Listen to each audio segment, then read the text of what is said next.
Hello बच्चों, आज आपको यूपीएससी उत्तर लेखन का फास्ट एंड फ्यूरियस तरीका समझा रहा हूँ, जिसके तहत आप डायरेक्ट प्रश्न को देख के बिना सोचे समझे उत्तर को आसानी से लिख सकते हैं। उत्तर लिखने आपको कोई समस्या नहीं आएगी। आपको हल्की फुल्की जानकारी होगी भी, तो खास तौर से यूपीएससी में तो नहीं थी, पीसीएस में इजीली आप क्वेश्चन को देखिए। थोड़ी बहुत आप इवन लूसेंट भी पढ़े रहेंगे तो आप उत्तर लेखन आसानी से कर सकते हैं। इसके लिए शानदार और सटीक तरीका, क्वेश्चन से उत्तर को कैसे निकालें। फर्स्ट, क्वेश्चन लिखते समय जैसे भारत के में बढ़ती हुई अंधविश्वास पर चर्चा कीजिए। चाहे जो भी भारत के आर्थिक प्रगति में डिजिटल इकोनॉमिक्स का क्या महत्व है, उस पर चर्चा कीजिए। तो इस तरह का प्रश्न पूछते हैं। बहुत इसमें देखिए, चर्चा कीजिए, विश्लेषण कीजिए, आलोचनात्मक टिप्पणी कीजिए। इस टाइप में मुश्किल से 10 पॉइंट आपको याद करना है। यही 10 पॉइंट से बाहर कोई क्वेश्चन नहीं आएगा। आप कोई भी उत्तर लिखिए, चाहे पेपर पढ़िए, चाहे न्यूज़पेपर देखिए, उसमें इस चीज़ को ध्यान रखिए कि आप क्या उसमें कर रहे हैं। पेपर पढ़ते समय क्या देख रहे हैं, आलोचनात्मक तो नहीं पढ़ रहे हैं, पाठ चर्चा कीजिए तो नहीं पढ़ रहे हैं। ऐसे ऐसे तोड़ तोड़ कर रोज रेगुलर रूटीन में आप प्रैक्टिस करेंगे तो आपको उत्तर लेखन में काफ़ी आसानी होगी। चलते हैं, फालतू बातें छोड़कर पॉइंट पे आते हैं। First, directive. डायरेक्टिव तो इरादा क्या है, ठीक है, क्वेश्चन का इरादा क्या है। जहाँ भी डायरेक्टिव आ गया, इट मीन्स क्वेश्चन का इरादा पूछ रहा है, ठीक है। मतलब इरादा मतलब किस टाइप का क्वेश्चन है। यहाँ पर डायरेक्टिव का मतलब में चर्चा कीजिए टाइप का क्वेश्चन है। इसका असली मतलब यूपीएससी जब चर्चा कीजिए लिखता है तो इसका मतलब होता है पॉजिटिव प्लस निगेटिव दोनों पक्ष बताना है। मुद्दे का बैलेंस एनालिसिस दो। अंत में एक निष्कर्ष निकाल, कुछ नहीं करना है। किसी क्वेश्चन को बताइए, इसका इंट्रो लिखिए, उसका पॉजिटिव बता दीजिए, निगेटिव बना दीजिए और एनालिसिस कर दीजिए पॉजिटिव सेंस में। वर्तमान में जो है वो अब आगे क्या होगा एनालिसिस कर दिए, आपका क्वेश्चन आसानी से लिखेगा। मतलब सिर्फ फायदे या सिर्फ नुकसान नहीं, दोनों लिखें। जहाँ पर हम चर्चा कीजिए पूछना, वहाँ पर मतलब कि सिर्फ फायदा नहीं, सिर्फ नुकसान नहीं, दोनों लिखने हैं। फार्मूला, चर्चा कीजिए प्रोस प्लस कॉन्स, कंक्लूजन, ठीक है। प्रोस मतलब सकारात्मक पक्ष, क्या अच्छा है, इससे लाभ क्या है, नीति तकनीकी विषय में किस हद तक मदद करती है। नकारात्मक पक्ष पूछेगा तो क्या कमी है वर्तमान में और क्या इससे जोखिम हो सकता है, ठीक है। अब कहाँ सुधार की जरूरत है। निष्कर्ष, सकारात्मक पक्ष हो गया, नकारात्मक पक्ष और निष्कर्ष। संतुलित दृष्टिकोण देखना है। आगे संतुलित दृष्टिकोण मतलब वर्तमान में क्या है, आगे का रास्ता क्या है और सुझाव क्या है, ठीक है। यूपीएससी देखिए,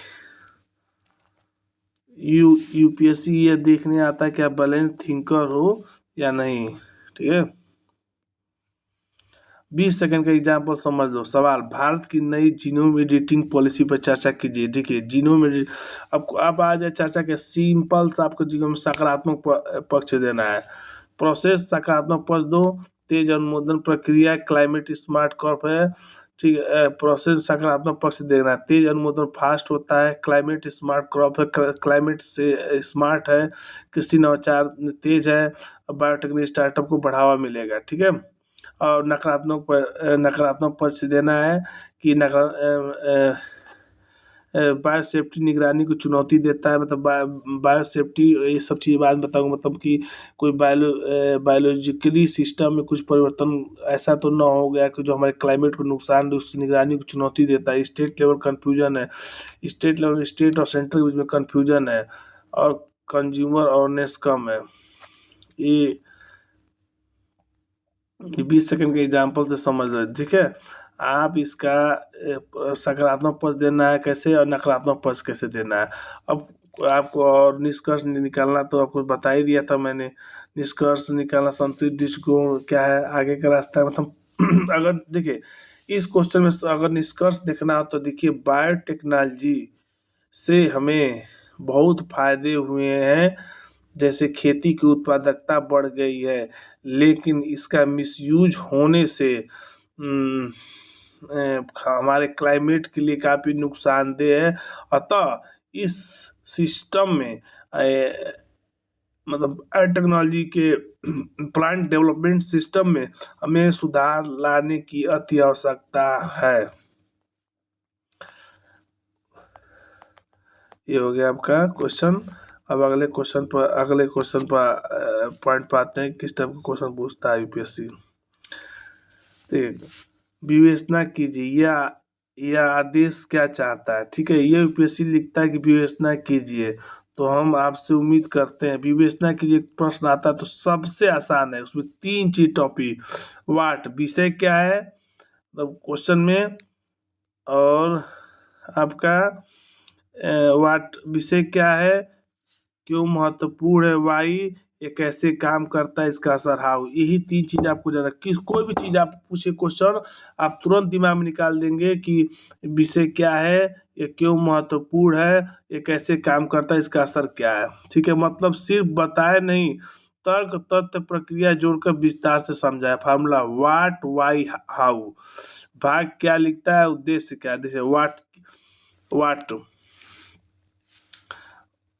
वाट मतलब ये क्या है, परिभाषा, अर्थ, विषय, विषय पहचाने, वाई में क्यों महत्वपूर्ण है, संदर्भ प्रेरणा दिखाए, हाउ ये कैसे काम करता है, प्रभाव क्या है, विश्लेषण और वास्तविकता। इसे सरल भाषा में, वाट तुम किस बारे में बोल रहे हो, वाई ये चीज क्यों मायने रखती है, हाउ इसमें क्या बदलाव है, किस तरह काम करता है। आप जो मैं पढ़ा रहा हूँ इसको आप राइट डाउन कर लिए, रोज सुबह उठते पहले पेज पलटिए, करते करते आपके दिमाग में चला जाएगा, तब उत्तर लेखन के महारत हासिल कर लेंगे। एग्जाम्पल से समझिए। सवाल है, डिजिटल इंडिया की व्यवस्था के, देखिए वाट मतलब डिजिटल इंडिया क्या है, यह शासन सेवाओं को डिजिटल माध्यम से नागरिकों तक पहुंचाने का कार्यक्रम है। 9 स्तंभ, broadband, highway, public internet access, governance. Why क्यों महत्वपूर्ण है, सेवाएं तेज होती है, पारदर्शिता आती है, cashless economic, rural connectivity, inclusion, ये कैसे बदलाव लाया। ठीक है, यूपीआई पेमेंट, आधार आधारित लाभ, डिजी लॉकर, ऑनलाइन एजुकेशन, ई कोर्ट। ध्यान रखें, एक्सप्लेन एनएलसी व्यवस्था में सिर्फ पॉइंट नहीं, पॉइंट प्लस रीजन चाहिए। ठीक है, गलत तरीका, डिजिटल इंडिया ने सुविधाएं दी, भ्रष्टाचार घटा, शिक्षा बढ़ी, सिर्फ ये सब आपको नहीं लिखना, सॉरी। सही तरीका, डिजिटल इंडिया ने डीबीटी लागू किया, जिससे जिससे लाभ सीधे खाते में गया और बिचौलिया हटे। पॉइंट प्लस कारण प्लस प्रभाव। 20 सेकंड में गोल्डन ट्रिक, विवेचना कीजिए, बिंदु लो, तर्क दो, प्रभाव बताओ। ये बात सिर्फ बताई नहीं, समझानी है आपको। लॉन्ग टर्म में इकोलॉजिकल असर अस्पष्ट, कंक्लूजन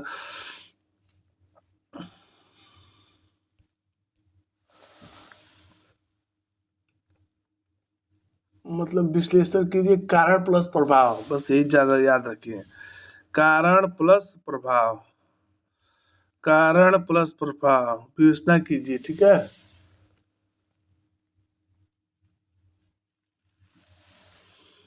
विवेचना कीजिए, आदेश क्या चाहता है, विषय क्या है, वाट महत्वपूर्ण के, वाई मतलब सिर्फ भी बताए ना कि, फार्मूला वाट वाई हाउ।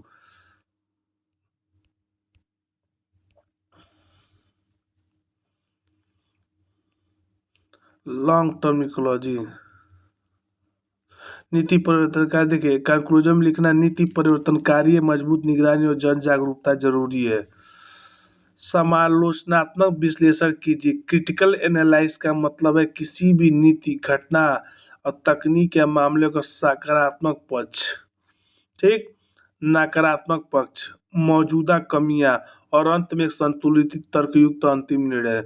अगर आ गया क्वेश्चन में सकारात्मक विश्लेषण कीजिए, मतलब क्रिटिकल एनालिसिस मतलब होता है किसी भी घटना तकनीक के मामले को, उसका पॉजिटिव पक्ष, निगेटिव पक्ष और मौजूदा कमियां है, इसमें क्या है, और अंत में एक संतुलित तर्कयुक्त अंतिम निर्णय। अंतिम निर्णय में फॉरवर्ड एक्शन होना चाहिए, एक सुझाव होना चाहिए, प्रकाश सुन रहे, यानी सिर्फ अच्छा बुरा नहीं, बल्कि क्या अच्छा, क्या समस्या, फिर अंतिम में आपकी राय क्या है। 4 चीजें क्या लिखना है, पहले इसका मजबूत पक्ष, इसकी कमजोरियां, लिमिटेशन क्या, लिमिटेशन मतलब क्या 100% इफेक्टिव नहीं है, क्यों 100% इफेक्टिव नहीं है, 100% क्यों इफेक्टिव है। फाइनल पॉजिटिव सेंस में इफेक्टिव नहीं है, जो फाइनल निष्कर्ष प्लस आपकी राय। इसे सरल भाषा में, पॉजिटिव सेंस में इससे क्या फायदा है, निगेटिव से क्या समस्या है, या जहाँ यह समाधान नहीं दे पाया, लिमिटेशन में जहाँ यह समाधान नहीं दे पाया, फाइनल जजमेंट में फिर आगे क्या होना चाहिए। एग्जाम्पल समझते हैं, सरल याद रखने का लायक। क्या जीनोम एडिटिंग भारत की कृषि भविष्य के लिए उपयुक्त विकल्प है? समालोचनात्मक विश्लेषण कीजिए। जीनोम एडिटिंग क्या होता है? जीन में एडिट चेंज करके उसमें नया जीन डाल के इस टेक्नोलॉजी को जीनोम एडिटिंग बोलते हैं। देखो अब इसमें पौष्टिक जलवायु अनुकूल किस्में हैं, मतलब कहीं कम कीटनाशक, मतलब उसमें जीनोम एडिटिंग कर देंगे तो कुछ ऐसी चीज़ें डाल देंगे जिससे कीड़े उससे रिपल्सन उनके अंदर होता है, प्रतिकर्षण होता है, कीड़े उसके पास नहीं जाते हैं, तेज ब्रीडिंग फास्ट बढ़ता है। अब देखिए निगेटिव पक्ष में जागरूकता की कमी है, बाजार में विश्वास का अभाव है, limitation, long term ecology data नहीं है इसके पास, स्टेट अप्रूवल में भ्रम है, state small farmer adoption slow है, फाइनल नीति परिवर्तनशील है, पर निगरानी ढांचा लेबलिंग सेफ्टी डेटा आवश्यक है। देखिए जीनोम एडिटिंग के मिसयूज भी बहुत तरीके से होने लगते हैं। अब इस चीज़ को मैं आपको जीनोम एडिटिंग पढ़ाऊंगा जब डिटेल में, तब समझाऊंगा क्यों कैसे जीनोम एडिटिंग का मिसयूज होने लगा है। क्रिटिकल एनालिसिस एकदम संतुलित जवाब। एक डायरेक्टिव यूपीएससी को दिखाता है कि आपका दिमाग सिर्फ जानकारी वाला नहीं है बल्कि विश्लेषण करने वाला है। गलती जो छात्र करते हैं सिर्फ लाभ लिख देते हैं। क्रिटिकल पहले पहले तौलो फिर बोलो। क्रिटिकल आकलन कीजिए। क्वेश्चन आता है कभी कभी, आकलन कीजिए मतलब पक्ष विपक्ष और अंत में निर्णय। जहाँ आकलन करना हो, आकलन मतलब किलो बटकड़ा से पक्ष विपक्ष, ठीक है। पहले सामान रखें तो पहले सामान कोई दुकान जैसे बटकरे पर कुछ रखते हैं तो पहले 1 किलो का सामान रखें तो पॉजिटिव हुआ जो गया, फिर उसको बैलेंस करने के लिए हम उस पर लोहे का सामान रखेंगे, बराबर हो गया, फिर जब बराबर हो जाएगा तो उसको तौल देंगे। तो यही करना है। आकलन कीजिए वास्तविक अर्थ। यह डायरेक्टिव चाहता है कि केवल जानकारी न दें, उसका प्रोस प्लस कॉन्स न बताएं, बल्कि प्रमाण तथ्य परिणाम देख कर निर्णय दें, ठीक है।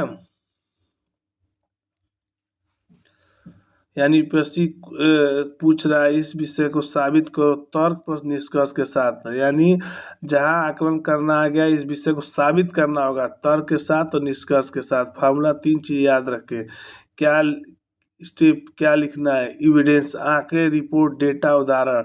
इम्पैक्ट, समाज, अर्थव्यवस्था, शिक्षा, पर्यावरण पर क्या असर, जजमेंट, आपका अंतिम निर्णय। इसे बहुत सरल भाषा में समझे। डिस्कस, बताओ दोनों पक्ष। क्रिटिकल एनालिसिस, तौल कर बताओ, तय करके बताओ, जवाब देना पड़ेगा। मतलब यूपीएससी आपकी बुद्धि ने आपके निर्णय की एग्जाम्पल पूरी क्रिएटिव जाएगी। डिजिटल इंडिया कार्यक्रम को मूल्यांकन कीजिए। एविडेंस, तथ्य, प्रमाण। यूपीआई प्रतिमा 12 बिलियन लेन देन, डेटा आपका तर्क है। इम्पैक्ट, पारदर्शिता बढ़ी। इसका मतलब हो गया ये आपको प्रमाण देना कि एविडेंस क्या है कि यूपीआई में इतनी लेन देन बढ़ गया है। 6 लाख गाँव ऑप्टिकल फाइबर से जुड़ गए हैं। डेटा आपका तर्क है। इम्पैक्ट, असर क्या हो? पारदर्शिता बढ़ी, बिचलौलिया हटे। डायरेक्ट डीबीटी होने से डायरेक्ट खाते में पैसे आ गए तो बिचलौलिया हट गए। ग्रामीण डिजिटल समावेशन बढ़ा, डिजिटल डिवाइड अभी भी मौजूद है। ये सिर्फ बता नहीं रहा, परिणाम दिखा रहे हैं। फाइनल जजमेंट, फाइनल जजमेंट में आपका निर्णयात्मक राय। डिजिटल इंडिया परिवर्तनकारी है लेकिन यूनिवर्सल एक्सेस और साइबर सिक्योरिटी के अगले चरण होना चाहिए, ठीक है।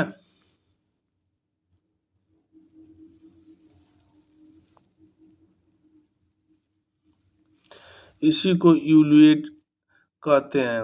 एक लाइन में मास्टर ट्रिक, प्रमाण प्लस असर प्लस अंतिम फैसला। एविडेंस देना है, फिर असर क्या रहा, फिर अंतिम फैसला। समान गलती छात्र करते हैं, सिर्फ पॉजिटिव लिख दे, डेटा नहीं देता, अंत में कोई देखिए जहाँ पर आपका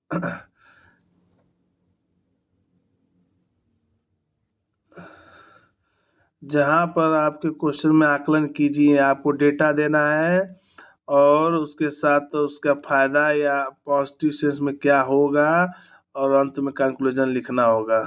बहुत आसान तरीका है। देखिए शुरू में आपको समझने में दिक्कत आएगी लेकिन रोज रोज इसको प्रैक्टिस करेंगे तो आपको आसानी से उत्तर लेखन की कला में महारत हासिल हो जाएगी। अतः बच्चों आपसे मेरा सविनय निवेदन है कि इसकी प्रैक्टिस रोज करें, रोज इसको एक बार पढ़ें, उत्तर लिखते समय इस चीज़ को तोड़ तोड़ कर लिखें, टिप्पणी कीजिए, कमेंट असल में क्या चाहता है इसे डायरेक्टरी का मतलब।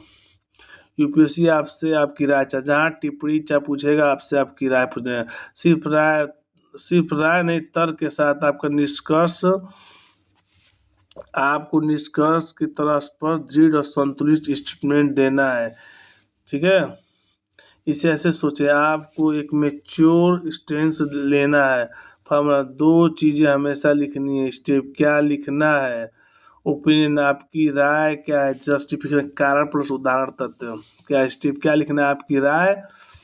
टिप्पणी में आपकी राय, स्थिति, जस्टिफिकेशन करना, कारण प्लस उदाहरण प्लस तथ्य के साथ।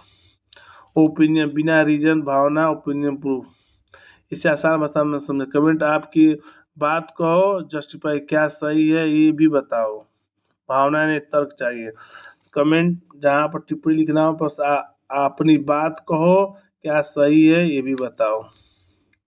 एग्जाम्पल में 100% क्लैरिटी आ जाएगी। सवाल, आर्टिफिशियल इंटेलिजेंस शासन गवर्नेंस को अधिक सक्षम बना सकते हैं, टिप्पणी कीजिए। ओपिनियन, ठीक है, हाँ एआई शासन को अधिक पारदर्शी और कुशल बना सकता है, आपका ओपिनियन है। जस्टिफिकेशन देना है, प्रमाण, पहले ओपिनियन दीजिए फिर जस्टिफिकेशन है, प्रमाण प्लस तर्क। एआई बेस्ड ग्रीवेंस मॉनिटरिंग, शिकायत निपटान तेज, अपराध प्रबंधन, डायरेक्ट लीकेज में कमी, डाटा एनालिसिस, नीति निर्माण सटीक। गलत उत्तर कैसे होता है, यही अच्छी है, यही से मदद मिल सकता है। ओपिनियन एक्सप्रेशन नहीं, सही उत्तर, यही शासन में क्रांति ला सकता है क्योंकि डेटा ड्रिवन नीतियाँ, करप्शन फ्री, प्रमाण तेज, ओपिनियन प्रूफ है। कमेंट, कब कठिन होता है, जब सवाल के अंत में एडजेक्टिव देता है, जैसे यह नीति दूरदर्शित है। एडजेक्टिव जो बाद में आपको मैं एडजेक्टिव का बताऊंगा, एडजेक्टिव कैसे पढ़ाएंगे। जैसे तुम अच्छे हो, तुम बुरे हो, तुम दूरदर्शित हो, तो दूरदर्शी आपका यहाँ पर एडजेक्टिव है, टिप्पणी कीजिए। तो सवाल के कमेंट पर जब कठिन होता है, नई शिक्षा नीति पर गेम चेंजर है, टिप्पणी कीजिए। गेम चेंजर आपका एडजेक्टिव है। डिजिटल इंडिया सामाजिक क्रांति है, टिप्पणी कीजिए। यूपी से सहमति चाह रहा है, लेकिन 10 सेकंड का अंतिम निर्णय, आपकी भूमिका। 10 सेकंड में आपको टिक बता रहा हूँ। आपकी डायरेक्टिव मतलब क्या क्वेश्चन पूछ रहा है। डिस्कशन, दोनों क्रिटिकल एनालिसिस, दोनों पक्ष डिस्कस कीजिए। क्रिटिकल जांच प्लस सीमा, अपना निर्णय, कम राय प्लस तर्क स्पष्ट कीजिए।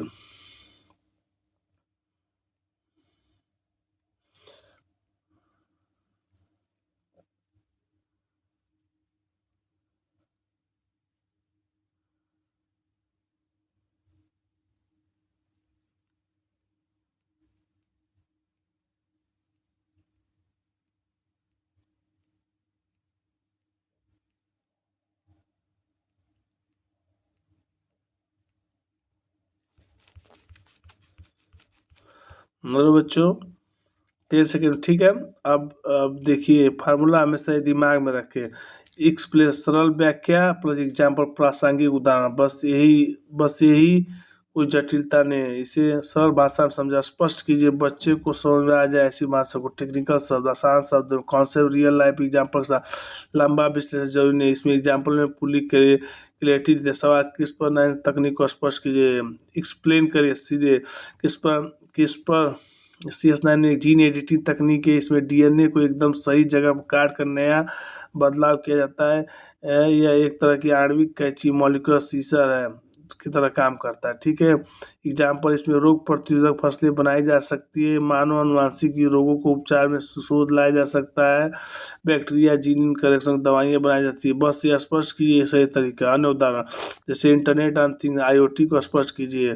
IoT मतलब रोजमर्रा की चीज़ें इंटरनेट से जुड़कर अपने काम को अपने आप काम करने लगे। एग्जाम्पल, स्मार्ट AC तापमान खुद सेट कर लेते हैं। स्मार्ट घड़ी आपको हाइब्रिड मापती है। इन बस क्रिटिकल इवैल्यूएट वाला क्यों है, आप डायरेक्टिव आपको क्या है।